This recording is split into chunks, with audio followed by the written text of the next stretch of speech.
Here, on the impact of social media on yes, I know that the house big parts. Can you just talk about it without visual?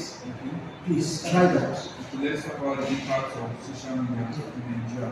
Now, when we look at the impact of social media in Nigeria, it's a two-way thing. Like we believe that every advantage has a disadvantage. Now, due to social media, I can be in Abia State, my mother can be in Kaduna, and we text on the phone. We can see ourselves. Now, that is an advantage.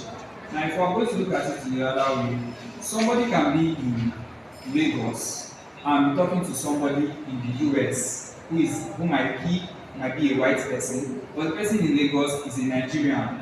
But he can video call the person in the US, and the person in the US will see his sister. You understand? On the person's end, he or she is seeing his sister, but it's someone in Lagos who is a Nigerian, who is a black. That is social media, but that is the disadvantage. Another advantage of social media, it brings people together. Let's look at the case of during the NSAS issue. When there was problem NSAS, and that social media played a big role, because you can see that in different states, people had protests. If it was not for the event of social media, I don't think that whole scenario would have been possible. Another importance of social media is you can know what is happening from wherever you are.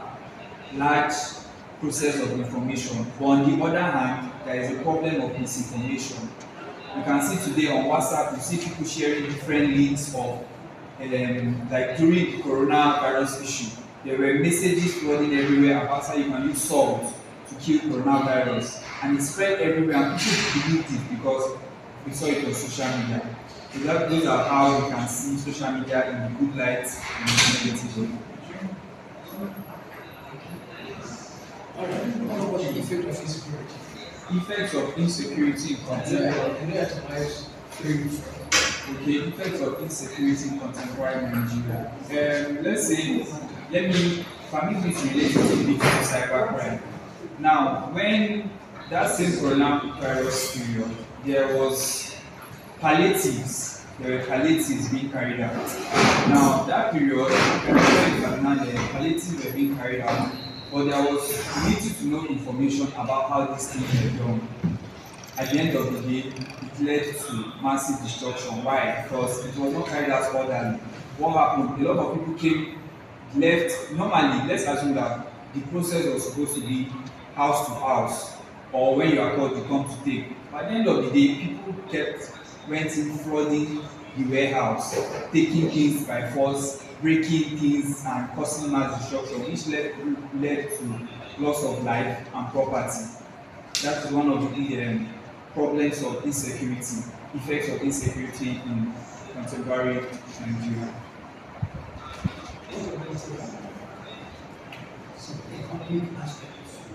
Of insecurity. Okay. Economic aspects. Especially when we look at the issue of conflict entrepreneurs. Like the gatehouse. You were in the opening ceremony? Yes, conflict entrepreneurs. What is the economic value attached to insecurity? Okay. Why would some people want insecurity to continue so that they will continue to profit? Okay, let's use this example. I'm in the seat of a governor, and then where there is a problem of insecurity, maybe something is stolen from a village, maybe a ram, and it's something that can be tackled. But then I know that if I take this situation, okay, let's not say governor, let me say local government chairman, and then a ram is stolen from a community.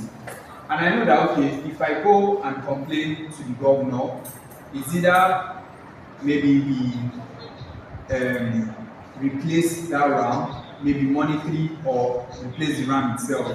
But I know that going there now is going to bring one of these two things.